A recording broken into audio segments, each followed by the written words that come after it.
কোরআন মধুর বাণী আমি যখনই শুনি আমার মন ভরে যায়। কোরআন মধুর বাণী আমি যখনই শুনি আমার মন ভরে যায়।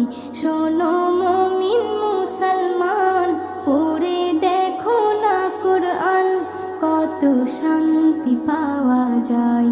কোরআন